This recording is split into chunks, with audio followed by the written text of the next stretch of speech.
bonsoir. À la une de ce JT. Les OGM provoqueraient des tumeurs, c'est ce que révèle une étude française. Nous entendrons dans quelques instants la réaction des faucheurs volontaires au micro d'Emmanuel Lebon. Gros plan sur la souffrance des professeurs. Un centre d'écoute a ouvert ses portes il y a quelques semaines à Lyon. Enfin, l'OL affronte le Sparta Prague ce soir en première journée de Ligue Europa. Les salariés de Diversey étaient en grève aujourd'hui. Ils protestent contre un projet de fermeture du site annoncé au début de l'été. Le groupe américain spécialisé dans les produits sanitaires et d'hygiène souhaite en effet réorganiser sa production en Europe. 44 emplois seraient ainsi menacés sur le site d'Arnas, seule usine en France. Beaucoup de décisions ont été prises pour faire de la marge et faire du profit et non pas pour essayer de sauvegarder les emplois. Aujourd'hui, on déplore ça et on aimerait bien pouvoir voir les gens qui ont pris les décisions au niveau Europe. On est en deuxième réunion du plan de sauvegarde de l'emploi et on s'aperçoit que le cabinet qui a été nommé est en train de nous dire que de toute façon il n'y a rien d'économique là-dedans, il n'y a pas de problème, l'entreprise se porte bien et que c'est juste un choix stratégique de couper une branche pour faire plus de profit. Autre mouvement de contestation, celui des personnels des HCL. Une centaine d'entre eux ont défilé ce matin depuis l'hôpital de la Croix-Rousse jusqu'à la direction située quai des Célestins. Ils dénoncent un projet de suppression de postes, notamment d'infirmières et d'aides-soignantes. En fin de matinée, une délégation a été reçue, mais aucun accord n'a été trouvé. Et puis toujours au volet social, sachez qu'une délégation de salariés de Fralib, cette usine en lutte près de Marseille, a été accueillie cet après-midi au sein de l'usine Véninov à Vénissieux. Une visite symbolique alors que la production doit justement reprendre prochainement sur le site vénitien. Quant aux Fralib qui occupent toujours leur usine, ils espèrent un dénouement aussi heureux. Nous qui sommes travaillons à Fralib sur le thé de l'éléphant, qui nous aussi espérons reprendre notre entreprise différemment, pas par un preneur pour nous, mais par en scope. Donc on vient mettre nos expériences en commun. Ils sont dans la lutte d'être un peu lâchés par Unilever. Donc ils espèrent là-dessus. Voilà, on leur apporte tout notre soutien. Et pour dire qu'il faut continuer, il ne faut rien lâcher. Et puis en espérant que ça aille très bien pour eux. Gros plan à présent sur ce centre dédié à la souffrance scolaire. Il a ouvert ses portes il y a quelques semaines à Lyon.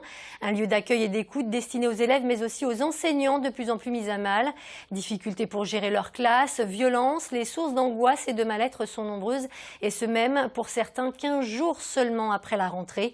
Les précisions de Jean-Marc Roffa. Pour aider les enseignants en souffrance, souvent victimes d'agressions verbales ou physiques, le CRIS propose à la Croix-Rousse ses entretiens en tête-à-tête pour les aider à gérer leur stress. Les thérapies, les coachings d'enseignants durent environ 5 à 6 séances. Chaque séance dure 45 minutes. Et on travaille vraiment avec la réalité de ce que nous apporte l'enseignant en termes de souffrance. C'est-à-dire qu'on n'a pas de mode d'emploi figé, rigide, mais on travaille avec ce qui se passe dans la classe. Ces entretiens intimistes coûtent 60 € la séance avec une psychopraticienne à la charge de l'enseignant. Ils permettent d'écouter la souffrance du professeur afin de trouver des solutions. Quand vous sentez qu'il ne vous écoute pas en classe, qu'est-ce que vous dites? Vous dites quelque chose? Vous dites rien? Comment ça se passe? Vous laissez passer? Ça peut être en classe tout à coup une injure qui nous est adressée alors qu'on ne s'y attend pas. On ne sait pas réagir à ça. Les enseignants ne savent pas gérer ce côté relationnel du métier. On ne sait pas faire, ce qui est extrêmement angoissant. Et du coup, on a tendance à éviter même les regards qui sont pénibles de la part des élèves. Et plus on évite et plus on suscite l'agression, l'agressivité, je dirais. Et voilà, c'est un peu un cercle vicieux qui fait qu'au bout d'un moment, on a peur. On a juste peur d'entrer en classe. Depuis le lancement de ces séances en mars dernier à la Croix-Rousse, le CRIS a reçu une cinquantaine d'enseignants, dont 70% de femmes. Aujourd'hui, le travail de l'équipe est récompensé par 80% de réussite. C'est ce qu'ils appellent ici une fin de souffrance.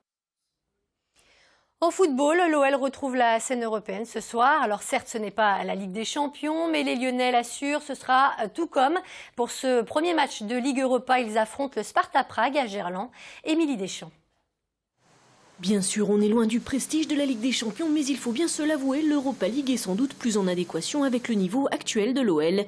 Et justement, Lyon, qui a les moyens de bien figurer, ne compte pas dénigrer cette compétition. Vous savez, c'est un peu comme comparer la Coupe de la Ligue avec la Coupe de France. Au début, on ne veut pas trop y aller. Puis quand au mois de mai, on était devant la télé, tous, qu'on regardait le trophée se soulever, être soulevé par les autres, on était un peu embêtés. Donc je pense que là, c'est pareil. Question d'image aussi. Après 12 années de présence ininterrompue en Ligue des Champions, l'OL, tête de série de son groupe, est très attendu et fait ainsi partie des favoris. Un statut dont les Lyonnais se méfient. C'est vrai qu'il y a de très grosses écuries européennes, donc ça ne sera pas évident. On voit les clubs portugais et espagnols qui figurent chaque année dans le tableau final. L'Inter, Liverpool, mais aussi l'Atlético Madrid sont comptés les équipes qui seront reversées de la Ligue des Champions en 16e de finale. Autant d'adversaires à redouter. Ce soir, Lyon devra donc bien débuter face au Sparta Prague, qui sait où il met les pieds. Nous n'avons pas peur, nous les respectons beaucoup, mais on pense qu'on peut faire un très bon résultat ici. En 2004, l'OL avait atomisé le Sparta 5-0 en phase de poule, mais de la Ligue des Champions. Une époque révolue donc. Pour autant, ce soir, Lyon, qui n'a jamais dépassé le quart de finale de l'Europa League, doit amorcer au mieux ce qui pourrait être aussi une savoureuse épopée européenne. Si vous avez pris l'avion cet été et que vous avez dû laisser votre voiture, vous l'avez peut-être constaté, les abords de l'aéroport Saint-Exupéry pullulent de parking low cost, une offre qui vient concurrencer celle du parking P5, actuellement le moins cher proposé sur la plateforme. Alors si les prix sont bien évidemment très intéressants, leur situation géographique, elles, le sont un peu moins. Les précisions d'Emmanuel Lebon. Agrandissement du parking en 2012 en doublant notre capacité de 200 à 400 places pour pouvoir accueillir au mieux la clientèle qui se rend sur l'aéroport de Lyon-Saint-Exupéry.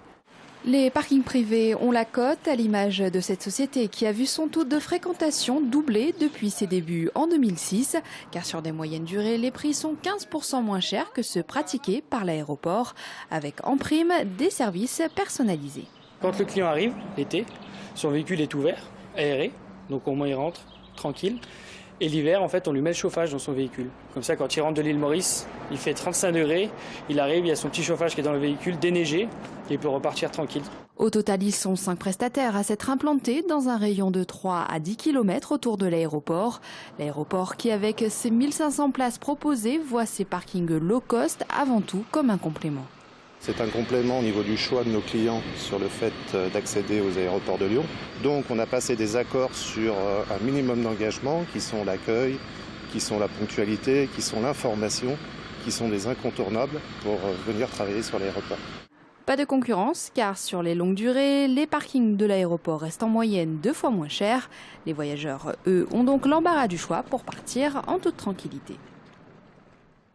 On termine avec cette nouvelle fresque inaugurée à Lyon. Elle se situe dans le 1er arrondissement, juste à côté de celle dédiée aux Lyonnais célèbres. Cette peinture murale rend hommage à Tony Tollet, un peintre lyonnais de la fin du 19e, début du 20e siècle. 5 de ses œuvres sont d'ailleurs représentées, ainsi que l'artiste dans son atelier. Coût de cette fresque, 40 000 € réunis grâce à des donateurs. Il a vécu jusqu'à 96 ou 18 ans. Il a changé de style. Tout en défendant plutôt le classicisme que les formes nouvelles. Bon, là, le mettre dans la rue, c'est le projeter sous les yeux du public, avec une reconstitution notamment de son atelier. Et c'est la fin de ce JT. Merci de nous avoir suivis. Nouveau point sur l'information demain à midi. Passez une excellente soirée sur TLM.